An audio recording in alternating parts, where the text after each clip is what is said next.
Madame Homburger, en 1999, vous avez vécu une expérience de mort imminente lors d'un accident domestique. Comment cela s'est-il produit? Comment avez-vous vécu cette expérience? Nous avions aménagé dans une maison en 1999. C'était une maison témoin auparavant. Et suite à une erreur technique dans le montage de la rampe, elle avait été électrifiée. Ce qui fait que quand je l'ai touchée, eh bien, j'ai été électrisée.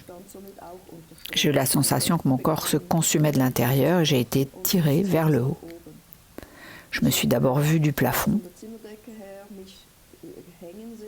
Et après, j'ai été tirée plus haut, mais je ne sais pas à quelle hauteur.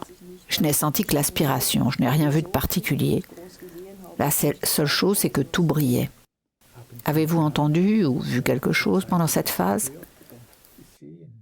La seule chose que j'ai vue, c'était une lumière brillante, tout était brillant.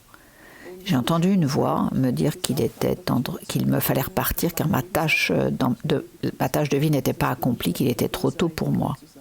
Avez-vous reconnu cette voix? Oui, c'était la voix de ma grand-mère. Comment êtes-vous revenu? C'était bien comme appuyer sur un interrupteur en fait, ou comme claquer une portière de voiture.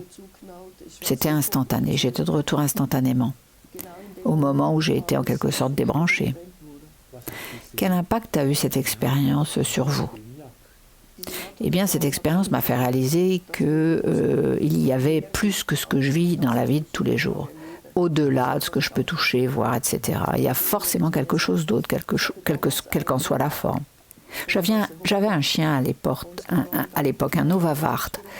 Et cette chienne, quand elle avait 1 an et demi, elle avait reçu un coup de pied quand elle était encore chez l'éleveur. Et sa colonne vertébrale était très marquée.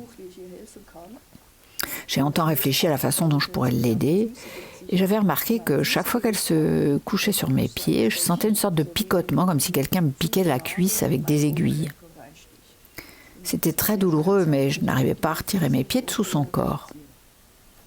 Et quand elle se levait ensuite, elle se mettait à courir comme un chien, comme un chiot l'aurait fait. Elle était à nouveau capable de faire des mouvements qu'elle ne pouvait pas auparavant.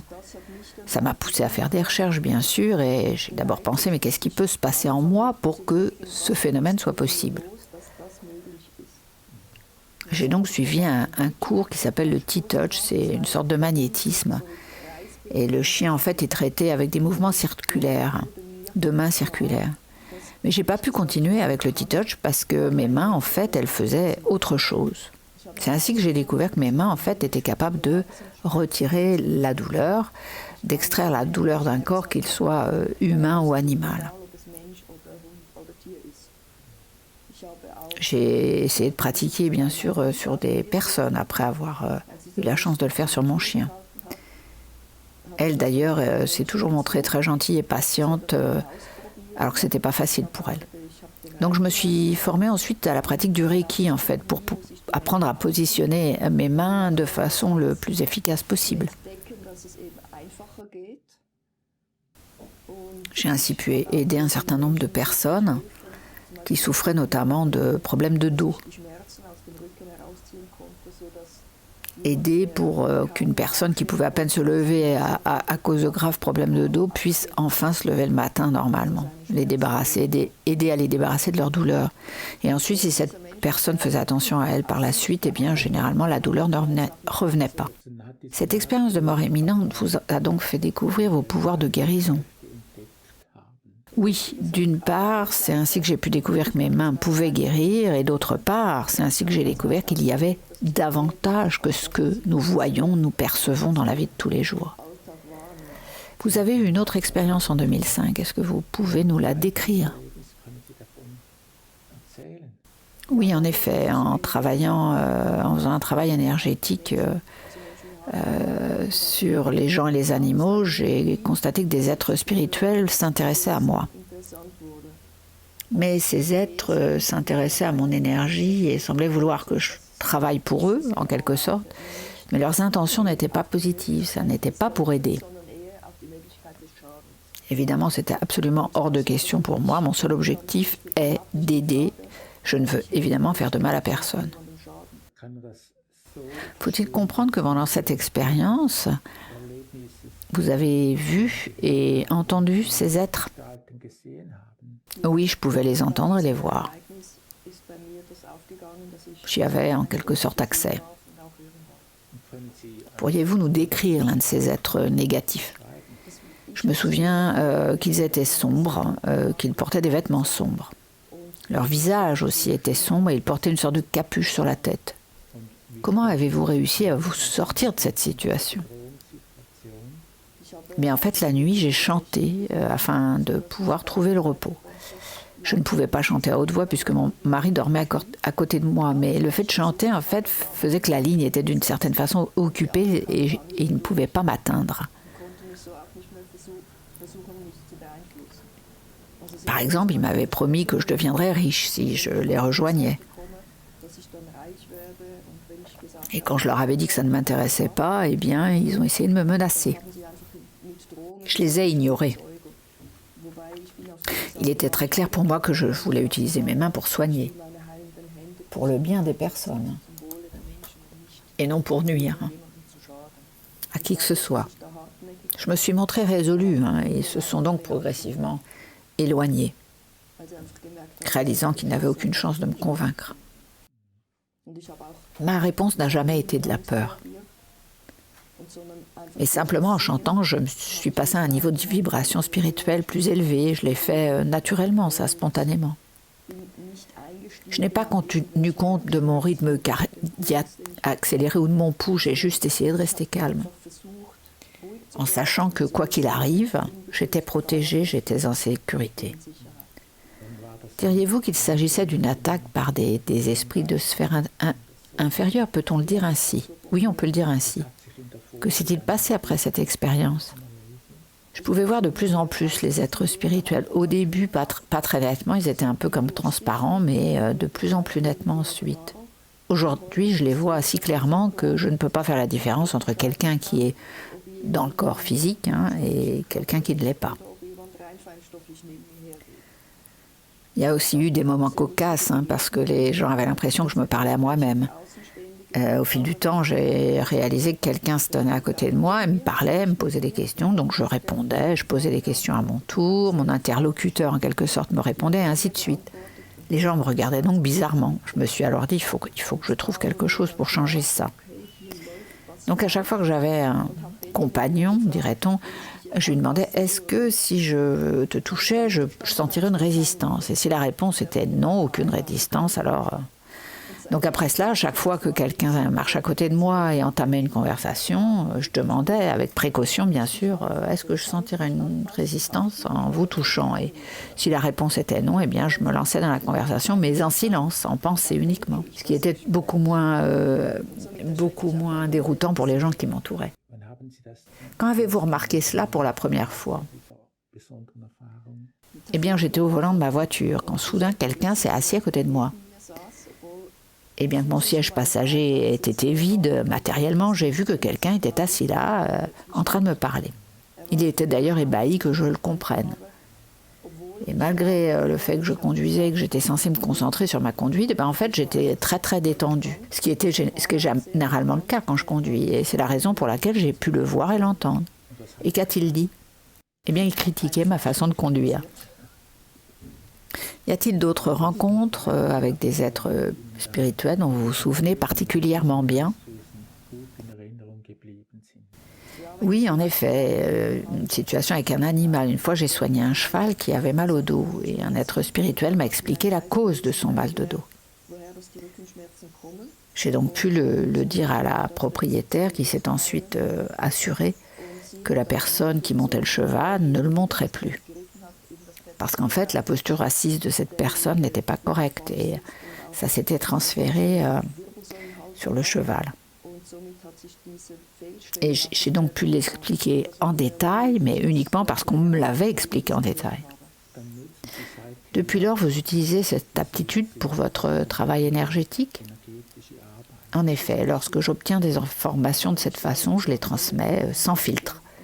Je ne me demande pas si c'est possible ou pas, je transmets l'information à la personne concernée et je me dis que cette personne sait mieux que moi quoi en faire. Donc peut-on dire que dans votre vie quotidienne, de façon récurrente, vous voyez, entendez des êtres spirituels? Oui, par exemple, quand je jardine, mon parrain est avec moi. Il était paysagiste. Il me critique quand je taille les plantes de façon incorrecte. Il me fait comprendre que je devrais peut-être les couper plus haut ou plus bas. Il me donne également des conseils lorsque un arbre est malade. Il me dit comment y remédier. Je reçois toujours un soutien très éloquent de sa part. Cela signifierait alors que les êtres spirituels s'intéressent également à la vie quotidienne des gens. Oui, quand je perce des trous par exemple pour graver, eh bien mon défunt mari est autour de moi, essayant de me faire comprendre comment utiliser la perceuse, pour que je puisse affiner mes calculs et percer les trous plus facilement. Tout ça parce que je manipule très mal cette perceuse et du coup mes calculs ne servent à rien. Vous gravez car votre défunt mari gravait des panneaux, n'est-ce pas? C'était son métier. Oui, en effet, il gravait des pancartes et maintenant je continue cette activité. Apparaît-il régulièrement? Est-ce que vous pouvez communiquer avec lui? Oui, je lui parle normalement. C'est comme s'il y avait une conversation, mais dans ma tête. Mais j'entends sa voix également. Mais cette conversation se déroule qu'en pensée. Quelqu'un d'autre ne peut l'entendre. Parfois, c'est drôle d'ailleurs, quand je suis assise avec d'autres personnes et qu'un être spirituel fait une remarque amusante, il faut vraiment que je fasse attention à ne pas éclater de rire, car les autres personnes, bien sûr, ne comprendraient pas puisqu'elles ne peuvent pas l'entendre. Vous dites que vous pouvez également voir ces êtres spirituels. Où les voyez-vous d'abord et serait-il possible d'en donner quelques exemples? Par exemple, lorsque je taille des plantes, eh bien mon parrain se tient juste à côté de moi, à ma droite. Il me guide en me disant en quelque sorte plus bas ou plus haut. En fait, il essaie ainsi de contrôler ma main pour que je coupe exactement la plante au bon endroit. Et lorsque mon mari aussi, quand je perce des trous, il est généralement présent que lorsque je suis sur le point de percer des trous, car ça l'agace que je ne fasse pas mes calculs à l'avance. Je préfère improviser. Alors s'il est là, il se tient généralement lui à ma gauche. Pouvez-vous également décrire leurs vêtements ou leur apparence? Eh bien, ils portent généralement les vêtements dans lesquels j'avais l'habitude de les voir. Toutefois, de nombreux êtres spirituels m'apparaissent en fait comme des points de lumière. Votre mari est décédé depuis longtemps. Vous a-t-il déjà dit ce qu'il faisait dans l'au-delà, comment il allait? Il m'a dit qu'il réfléchissait à sa vie, qu'il passait sa vie en revue en quelque sorte. Il pense avoir compris ce qu'il a mal fait, entre guillemets. Et ça sans jugement, simplement le sentiment qu'il aurait peut-être pu mieux faire dans certains cas. Mais il est en paix. Et ce calme, eh bien, il se ressent dans notre monde physique. Il suit en quelque sorte maintenant une sorte de formation complémentaire. Il était déjà assez bon guérisseur de son vivant, mais il n'utilisait jamais ses mains. Il manquait en fait d'assurance. Il n'arrivait pas à utiliser cette aptitude avec les gens. Et maintenant, il apprend à gagner confiance de l'autre côté, afin de pouvoir mettre en pratique tout cela dans sa prochaine incarnation. Vous dites qu'il suit une formation? Oui, il fait une sorte d'apprentissage dans le monde spirituel où on lui explique notamment comment positionner ses mains, comment se concentrer, à quoi il faut prêter attention, enfin l'ensemble du processus en fait. Comment ça fonctionne au mieux, comment en tirer le meilleur parti. Votre mari vous a-t-il également indiqué à quoi ressemble son environnement, comment il vit dans le non-physique? Il m'a toujours dit que la vie non-physique, en fait, peut être comparée à la vie physique. C'est absolument magnifique. Percevez-vous toujours ces êtres spirituels autour de vous? Oui, je ressens, j'entends mes guides spirituels. Selon le travail que je fais, ces êtres d'ailleurs sont différents. Ce ne sont pas toujours les mêmes. Par exemple, quand je fais un soin énergétique pour la colonne vertébrale, eh bien, ce sont des êtres spécifiques qui me guident et qui me donnent des conseils afin que je fasse certaines choses au mieux. Mais ils interviennent également directement. Ils dissolvent les blocages, par exemple, dans la colonne vertébrale. Ils infusent de la lumière, de l'amour. En ce sens, je ne suis rien d'autre qu'un corps physique qui met à disposition ses mains pour que les êtres spirituels puissent les utiliser. Savez-vous à quoi ressemblent ces êtres spirituels? Pouvez-vous nous les décrire? Chaque être spirituel est différent. Quand je fais un soin de la colonne vertébrale, par exemple, ils sont deux. Il y en a un qui a les cheveux blonds, ondulés, et il porte généralement une sorte de manteau bleu. L'autre, en revanche, porte aussi une sorte de manteau, mais plutôt dans les tons de vert. C'est une sorte de cape. Et s'il vous regarde, eh bien, vous ressentez simplement un amour inconditionnel qui émane d'eux. D'apparence masculine ou féminine? Eh bien, celui qui est en bleu est masculin et l'autre en vert est féminin. Vous dites qu'un amour inconditionnel émane de ces êtres. Comment vous le ressentez? Et par exemple, si je suis de mauvaise humeur et qu'ils apparaissent et me regardent, eh bien tout mon corps se remplit d'énergie positive et d'amour. Vous ne pouvez plus être de mauvaise humeur, vous riez et puis vous vous sentez bien, vous êtes heureux. Tout devient beaucoup plus simple et facile. Et ce que vous perceviez auparavant comme des problèmes, eh bien ça disparaît tout simplement. Vous ne voyez plus que les solutions. Madame Homberg, avez-vous eu des expériences avec des personnes décédées que vous aviez connues de leur vivant? Oui, par exemple, lorsque la sœur de mon père est décédée.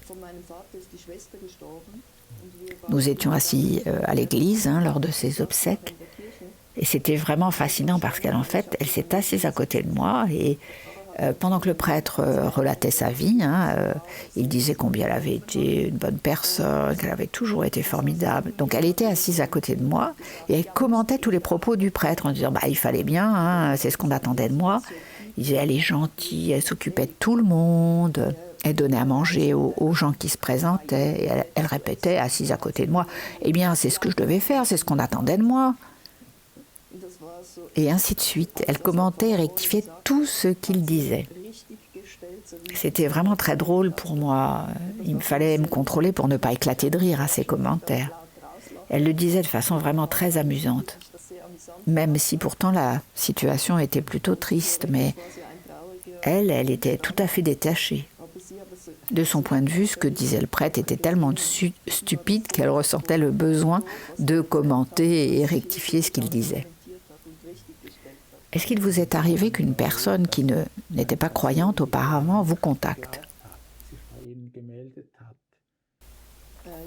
Oui, c'était le cas de ma mère. Un jour, je l'avais tirée d'affaire parce qu'elle était sur le point de faire une crise cardiaque. Elle m'avait appelée et en lui parlant, j'ai senti qu'elle était à deux doigts de faire une crise cardiaque. J'ai tout de suite appelé mon frère, pour qu'il appelle les urgences et qu'il fasse le nécessaire. Nous avons réagi juste à temps. Elle a donc pu avoir un suivi médical et ainsi éviter une crise cardiaque. Plus tard, quand elle a été décédée, elle est venue me voir pour me dire qu'elle n'avait jamais cru à ce que je disais ressentir ou percevoir avant. Et elle m'a fait comprendre donc qu'elle savait désormais qu'elle s'était trompée. Le fait que j'avais vu ces choses et que j'avais réagi à temps, ça avait été une confirmation importante pour moi. Ce que je ressentais était juste. J'avais agi tout de suite, sans attendre, et ça avait été judicieux. S'il y a des gens qui ne croient pas que vous puissiez voir ou entendre des êtres spirituels, que leur dites-vous? Eh bien, j'essaie d'expliquer simplement à ces gens que toutes ces choses existent et qu'ils peuvent même s'y ouvrir. Que tout le monde est accompagné par des êtres spirituels, tous les jours. Que ces gens-là puissent les voir ou pas, qu'ils puissent les entendre ou pas. Chacun de nous est accompagné. Souvent, des personnes souhaitent s'ouvrir à cela et quelque chose se produit ensuite dans leur vie, qui peut être aussi banal d'ailleurs qu'un coup de téléphone, par exemple. J'ai constaté que vous êtes toujours et encore poussé dans la bonne direction, celle de votre objectif de vie en quelque sorte. C'est un objectif de mon point de vue que vous avez choisi. Toutes les choses qui vous apportent la joie, le bonheur, qui sont faciles pour vous, vous pouvez rire, vous avez le cœur léger, eh bien c'est exactement la voie à suivre. Dans ces moments-là, on est sur la bonne voie, sur la voie qui nous permet d'atteindre notre objectif de vie. Quel impact toutes ces expériences ont-elles eu sur votre vie, votre vision du monde? Eh bien, le plus grand impact sur ma vie, je pense, est que peu importe la situation, peu importe l'obstacle auquel je peux être confrontée, eh bien, je reconnais qu'il est là, qu'il existe, mais je n'essaie plus de l'affronter. Je sais qu'une solution existe et je la laisse venir. Je ne me laisse plus enfermer dans un problème. J'accueille la solution avec confiance. Et si quelque chose se passe quelque part dans le monde ou de mauvaises nouvelles, eh bien, je reconnais leur existence, mais je ne les laisse plus être des obstacles pour moi. Ça n'a plus d'influence sur ma façon de penser ou de vivre. Ça ne me fait plus peur. Je sais que je suis protégée, on l'est tous, quoi qu'il arrive.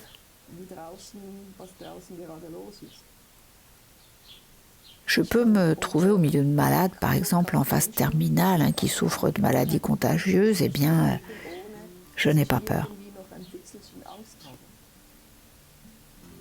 Je pense qu'on peut dire que c'est comme si je me sentais en sécurité en moi-même.